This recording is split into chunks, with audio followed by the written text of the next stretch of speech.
మీ ఎలాంటి వ్యాపార ప్రకటనలకైనా వెంటనే మా ఛానల్ సంప్రదించండి. నమస్కారం గురుగారు. నమస్కారం మణికంఠ గారు. గురుగారు, శివాజీ అనసూయ కాంట్రవర్సీ రోజు రోజుకి ముదురుతుంది.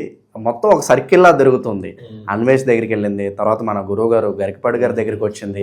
సో ఇష్యూలో అందరూ ఇన్వాల్వ్ అవుతున్నారు, ఎవరెవరో ఏదేదో మాట్లాడుతున్నారు. చివరికి ఎక్కడికి వెళ్ళి ఎండ్ అవుద్దో కూడా తెలియదు. సో మన రీసెంట్గా సంధ్యారెడ్డి గారు కూడా వచ్చి అసలు ఆ వస్త్రధారణ అనేది ఏ విధంగా ఉండాలో మంచిగా ఆవిడ కూడా మాట్లాడు. కొంతమంది ఫేక్ ఫెమినిస్టులు అనసూయ గారికి సపోర్ట్ చేస్తున్నారు. ఆవిడ అభిమాన సంఘాలు కూడా కొంతమంది టీవీ ఛానల్లో వచ్చి డిబేట్లు ఆవిడ చూపిస్తున్నారు, మేము చూస్తున్నా తప్పేంటి అని మాట్లాడుతున్నారు. అధ్యక్షుడట. అవును, అధ్యక్షుడు. ఈ అంశాన్ని ఎలా చూస్తున్నారు? ఓవరాల్గా వస్త్రధారణ గురించి మీరేం చెప్తారు గురుగారు? ఇప్పుడు ఈ ఎవరు చెప్పినా మంచే కదా చెప్తారు. ఇప్పుడు సంధ్యారెడ్డి గారు వచ్చారు, బ్రహ్మాండంగా ఒక తల్లిలాగా, ఒక అక్కలాగా, ఒక చెల్లిలాగా మొత్తం అందరికీ, తెలుగు ప్రజలందరికీ కూడా భారతదేశ సంస్కృతి ఇది, మనది తెలంగాణ సాంప్రదాయం ఇది, మనం ఫుల్గా మంచి డ్రెస్సులు వేసుకోవాలని చెప్తున్నారు, జాగృతం చేస్తున్నారు. ఇప్పుడు అలాగే మన యొక్క శివాజీ గారు వచ్చారు. పాపం ఏదో సినిమా యాక్టర్ కాబట్టి ఏదో చమత్కారంగా ఒక పదం వాడారు అంతే. కమర్షియల్ ఎలిమెంట్స్ వాళ్ళ మీటింగుల్లో వాటిల్లో బూతులు మాట్లాడుకుంటూ ఉంటారు. అవి ప్రైవేట్గా బయటికి రావు. కాకపోతే ఈయన మంచోడు కాబట్టి పాపం అపంశుభం తెలియదు కాబట్టి బయటికి చెప్పేశాడు. కానీ చెప్పిన కంటెంట్ ఆడవాళ్ళు గ్రహించారు, మంచిగా ఉంది అని. కాబట్టి శివాజీ గారిని ఒక తండ్రిలాగా మంచిగా అందరూ తీసుకున్నారు. అందుకనే ఇప్పుడు మెట్రోస్లో స్టూడెంట్స్ అంతా వెళ్తున్న వాళ్ళు, అమ్మో శివాజీ చెప్పాడు రో, శివాజీ వచ్చాడు రో అని మోడర్న్ డ్రెస్సులు, బికినీలు, చిన్న చిన్న డ్రెస్సులు వేసుకుంటే భయపడి మారారు అని ప్రజలే చెప్పుకుంటున్నారు.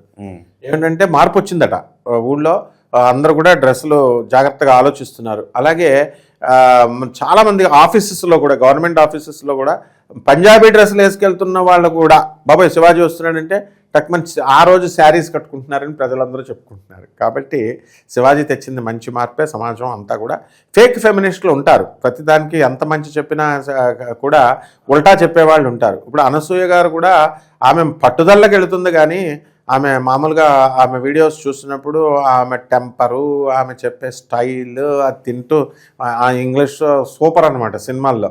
అయితే మరి హీరోయిన్ ఇప్పుడు శివాజీ ఆమెను చూసి మిగతా జనమంతా కూడా బ్యాడ్గా అర్థం చేసుకుంటారు. ఎట్లా అంటే సిగ్నల్, ఈమె ఎంత పెద్ద బాగా మాట్లాడుతుంది, ఎంత బాగా చదువుకుంది, బ్రాహ్మణ కుటుంబంలో పుట్టింది, మరి ఈమె ఇలాంటి బికినీలు వేసుకుంటే మేము కూడా వేసుకోవచ్చేమో అని అందరూ ఈజీగా ఇన్ఫ్లుయెన్స్ అయిపోతారు. కాబట్టి ఆమె మంచి బెస్ట్ ఇన్ఫ్లుయెన్సర్ కాబట్టి అలాంటివి చేయకూడదు. ఇప్పుడు సాఫ్ట్వేర్ ఇంజనీర్లు వాళ్ళు ఉన్నారు, ఇప్పుడు ఆ డ్రెస్లో వేసుకుంటున్నారు. వీళ్ళంతా కూడా విల్లాస్లో ఉన్న వాళ్ళు ఇళ్ళల్లో వేసుకుంటారు, ఏవో చేసుకుంటారు, మనకు అనవసరం. చాలామంది ఈమె చెప్పడం వల్ల ఇంకా ఎక్కువైపోతుంది. కాబట్టి సంధ్యారెడ్డి గారు ఒక తెలంగాణ పులి, అందువలన పులి ఎప్పుడు కూడా సరైన సమయంలో రావాలి. సింహం వచ్చేసింది, వస్తే అదే సమయానికి బకరా కూడా కావాలా, మేక, పులికి మేక కావాలా. నేను అనసూయ అభిమాన సంఘం అంటూ మురళీ శర్మకి ఎందుకంటే ఆ పంతులు గారికి ఆ పనులు చేసుకోక, అక్కడేమో సాయిబాబా దేవుడు కాదని అసలే అక్కడ ఒక పులి ఉంది, మా నటి మాధవీలత.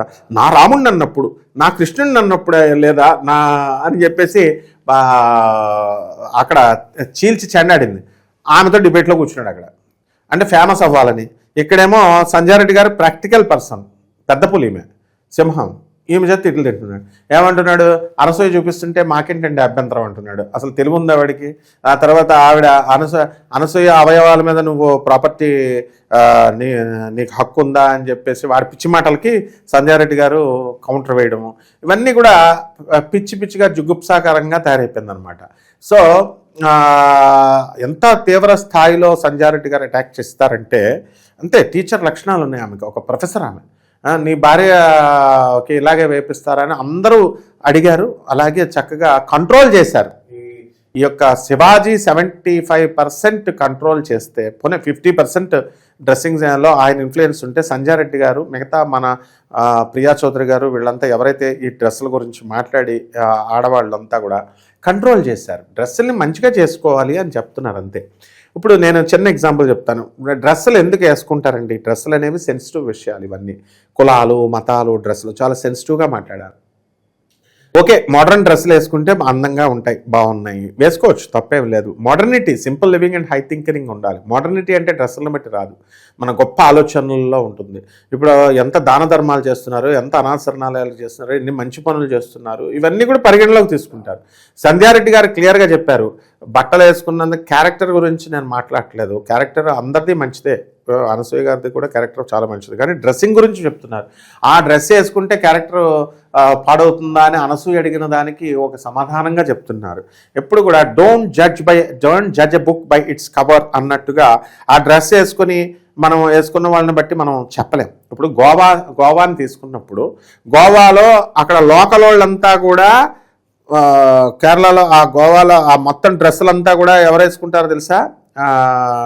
ఈ యొక్క లోకల్ వాళ్ళంతానేమో మామూలు డ్రెస్సులు వేసుకుంటారు, ఫార్మల్ డ్రెస్సులు వేసుకుంటారు, పైజామా కుర్తాలు ఇలా పంజాబీ డ్రెస్సుల్లాగా, కుంకణి వాళ్ళు. కాబట్టి ఇక్కడ బయట ఊర్ల నుంచి వస్తారు చూడు, బొంబాయి నుంచి, హైదరాబాద్ నుంచి, లేకపోతే పల్లెటూరుల నుంచి వస్తారు వీళ్ళు. అబ్బా మనకు ఛాన్స్ దొరికిందని అక్కడ వేసుకుంటారు ఈ బికినీలు ఇలాంటివన్నీ కూడా. అంటే లోకల్లో అక్కడ కనబడతారు మనకి. లోకల్ వాళ్ళంతా సాంప్రదాయ బట్టల్లో ఉన్నారు. 2-3 రోజులు వెళ్ళేసి క్యాసినోళ్ళకి వెళ్ళేసి ఆడేసుకొని డ్రెస్సులు వేసుకొని ఏదో వాళ్ళకి సంతోషం అనుకో. ఇప్పుడు నేను ఒక క్వశ్చన్ ఇస్తున్నాను. అమెరికా, లండన్ అనేటటువంటి దేశాలు అగ్రదేశాలుగా మనం చూస్తున్నాం. మోడర్నిటీకి మరో పేరుగా చూస్తున్నటువంటి యుఎస్ఏలో కమలా హ్యారిస్ నెక్స్ట్ కాబోయేటటువంటి ప్రెసిడెంట్ అమెరికాకి. మరి వైస్ ప్రెసిడెంట్గా ఆమె ఆఫీస్లోకి వెళ్ళినప్పుడు కూడా చక్కగా హిందూ సాంప్రదాయం బట్టలు కట్టుకొని వచ్చింది, శారీస్ అవన్నీ కూడా హిందూ సాంప్రదాయ పద్ధతిలో పూజ చేయించింది. సునీత విలియమ్స్ని తీసుకున్నట్టు ఆమె కూడా మంచి సాంప్రదాయ బట్టలే వేసుకుంటుంది, ఎప్పుడు కూడా బికినీలు వేసుకోదు. అలాగే ఈమె వ్యోమగామి. అలాగే కల్పనా చావ్లా సైంటిస్ట్ అయ్యింది, ఆమె మూన్ దగ్గరికి వెళ్ళినప్పుడు ఆవిడ ఎంత సాంప్రదాయం బట్టలు వేసుకునేది. అంటే ఇక్కడ బట్టలు వేసుకోవడం గొప్పవాళ్ళు ఎవరు కూడా డ్రెస్కి ఎక్కువ ఇంపార్టెన్స్ ఎవరు. సంజారెడ్డి గారు ఎంత బాగా కట్టుకుంటున్నారు చీరలు. మరి వీళ్ళంతా మోడర్న్ డ్రెస్లు వేసుకోవాలి. ఇప్పుడు ఆ కాలంలో కూడా రాధిక గారు వీళ్ళంతా, విజయశాంతి వీళ్ళంతా డ్రెస్సులు వేసుకునేవారు. వేసుకుని చిన్న షార్ట్ డ్రెస్సులు వేసుకున్నప్పుడు మళ్ళీ వెంటనే షూటింగ్ అయిపోగానే ఇలా కప్పేసుకునేవారు. మామూలు డ్రెస్సులు బయటకు వచ్చినప్పుడు మామూలుగా ఉండేవారు. ఇప్పుడు మాంసం తింటున్నామని చెప్పేసి మనం బయటగా ముడుసులన్నీ దండేసుకొని బయటకు వస్తాము, వేసుకోము కదా. అదేవిధంగా సంసారం అనేది గుట్టుగా రూమ్లో చేసుకుంటారు. ఇంటి గుట్టు లంకకి చేయటని మొత్తం బయట దుకాణాలు పెడతారు, మెయిన్ రోడ్డు మీద భార్యాభర్తల కాపురాలు. ఇది కూడా అంతేనాయన. కాబట్టి ఇది సివిలైజ్డ్ సొసైటీ. ఈ సివిలైజ్డ్ సొసైటీలో ఏంటంటే మనము కొంత గోప్యం ఉండాలి. ఇలా గుప్పిట్లో ఉన్నంతసేపే అందం, గుప్పిడి తీసేస్తే ఏం అందం ఉండదు. కాబట్టి ఆడవాళ్ళ అందం ఎప్పుడు వస్తుందంటే సంజారెడ్డి గారు చెప్పింది, ఆడవాళ్ళ అందం మనం గోప్యంగా మనం దాచుకున్నప్పుడే వస్తుంది. మంచి సాంప్రదాయ ఆచార వ్యవహారాల్లో ఎగ్జిబిట్ చేస్తే రాదు. ఎగ్జిబిట్ చేస్తే సినిమాల్లో అది వాళ్ళ వృత్తి. కాబట్టి ఇప్పుడు రాశి గారు ఉన్నారు, బ్రహ్మాండమైన శారీ కట్టుకొని బ్రహ్మాండంగా చెప్పారు. ఆమె పాపం ఆమెను ఎంత మనసు బాధ పెట్టారు. ఏదో జోకేసింది అనుకో. అనసూయ చిన్నపిల్లల మెంటాలిటీ, మైండ్ మెచ్యూరిటీ ఇంకా రాలేదమ్మా అనసూయకి. అందువల్ల రాశి యొక్క ఫలాలంటే రాశి ఫలాలంటే రాశి గారి ఫలాలా అని అడిగిందంటే, నేను ఇంకా రాశి ఫలాలంటే మనం జ్యోతిష్యం చెప్తాం కదా, రాశి ఫలాలు అదేమో అనుకున్నాం. పాపం ఆమె హర్ట్ అయింది, కానీ స్పోర్టివ్గా తీసుకుంది. రాశి కూడా ఏమనలేదు పాపం. So they are all cultured people. Madhavi, మన అనసూయ కూడా she is very cultured, and Rashi very cultured. Sanjareddy గారు, తర్వాత మాధవిలత గారు వీళ్ళంతా కూడా బ్రహ్మాండంగా మంచి చెప్తున్నారు. అండ్ కాకపోతే ఇక్కడ పట్టుదల సాగుతోంది మన మాధవి గారు. అండ్ షీఈస్ కల్చర్డ్ అని నేను ఒక ఎగ్జాంపుల్తో చెప్పగలను. శివాజీ గురించి చెప్తూ సార్ అంటూ సంబోధిస్తుంది. మీ సపోర్ట్ మాకు అవసరం లేదు సార్ అంటుంది. అండ్ ఓపెన్ మైండ్ అని కూడా నేను చెప్పగలను. ఆమె ఓపెన్ మైండ్గా ఎలా చెప్తుందంటే, నాకున్న బాయ్ ఫ్రెండ్స్, నాకున్న గర్ల్ ఫ్రెండ్స్ నాకు చాలు సార్, మీ సపోర్ట్ నాకు అవసరం లేదని. So she is very innocent. ఎవరు? మన అనసూయ.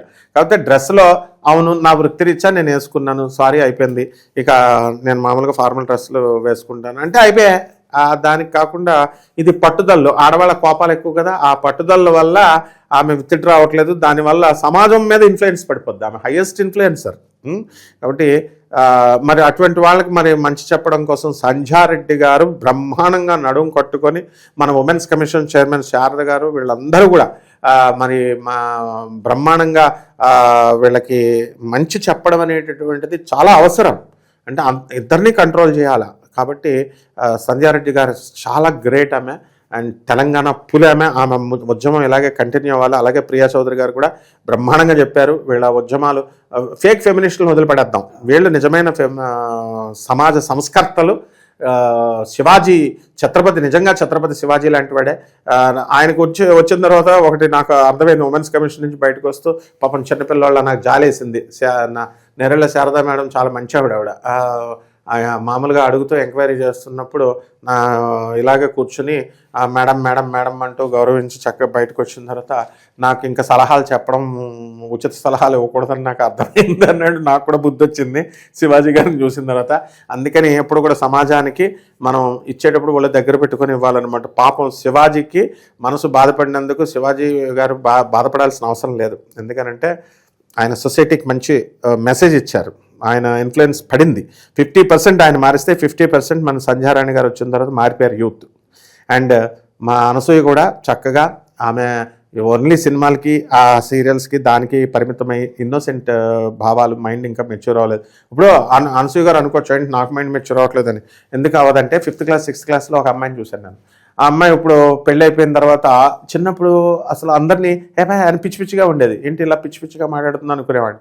ఇప్పుడు పెద్ద అయిన తర్వాత ఆమె ఒక విల్లా అమ్ముతున్నప్పుడు ఆమె రీజనింగ్ చూసి నేను ఆశ్చర్యపోయాను, ఈ పిల్లేనా ఆ పిల్ల అని. కాబట్టి ప్లానెట్స్ అనేటటువంటి ఇన్ఫ్లుయెన్స్ ఉంటాయి. అసలే శుక్రుడు బలం. ఈ ఆడవాళ్ళ ఫైటింగ్ ఎందుకు జరుగుతుందంటే జ్యోతిషపరంగా శుక్రుడు ఇప్పుడు మోడడం జరుగుతోంది. February 1వ తేదీ వరకు ఈ ఫైట్ జరుగుద్ది. ఒక జ్యోతిష్కుడిగా చెప్తున్నాను, ఒక ప్రొఫెసర్గా. అక్కడ వరకు ఇంకా ఈ ఆడవాళ్ళ ఫైటింగ్, డైలాగులు, వార్లు ఇవన్నీ జరుగుతూ ఉంటాయి. February 1 వరకు ఇది సంక్రాంతి పండుగని మించిపోయినటువంటి సందడి అనమాట. ఇది జరుగుతూనే ఉండాలి ఇలాగా February 1 వరకు. ఆ తర్వాత మాట్లాడండి రా బాబు అని మైకులు పెట్టుకెళ్ళిన ఛానల్ వాళ్ళకి ఎవరు మాట్లాడడానికి మన వాళ్ళు రారు. ఇప్పుడు సంధ్యారాణి గారు వీళ్ళందరూ ఇంటర్వ్యూలు ఇస్తుంటే వీళ్ళ తెలివితేటలు మనం అంచనా వేసుకోవడానికి, వీళ్ళ సలహాలు మనకు వినడానికి ఒక మంచి దివ్య అవకాశాన్ని మన అనసూయ గారు ఇచ్చారు, మన సంధ్యారెడ్డి గారు ఇచ్చారు, మన శివాజీ గారు ఇచ్చారు, మన ప్రియా చౌదరి గారు ఇచ్చారు, మన నటి మాధవీలత ఇచ్చారు. కాబట్టి మనం నేర్చుకుందాం వాళ్ళ దగ్గర నుంచి. నేర్చుకుని యూత్కి నేను ఇచ్చేటటువంటిది ఏంటంటే, ఒక ప్రొఫెసర్గా మీరు ట్రెడిషనల్ డ్రెస్సెస్ అనేటటువంటివే వేసుకుంటారు మా స్టూడెంట్స్. ఇప్పుడు మెడికల్ స్టూడెంట్స్ అయినా, ఇంజనీరింగ్ స్టూడెంట్స్ అయినా మామూలు డ్రెస్సులు వేసుకుంటారు. బికినీలు ఎవరు వేసుకుంటారు? సినిమాలలో వేసుకుంటారు సరదాగా. ఇదేదో సరదాగా వచ్చేసిన ఇన్సిడెంట్, ఇది ఎక్కడితో ఎండ్ అయిపోద్ది నాయన, ఏం పర్లేదు, let them enjoy with their all sisters. Okay, స్త్రీల వస్త్రధారణ గురించి అద్భుతమైన విశ్లేషణ అందించారు గురుగారు. ధన్యవాదాలు. ధన్యవాదాలమ్మా.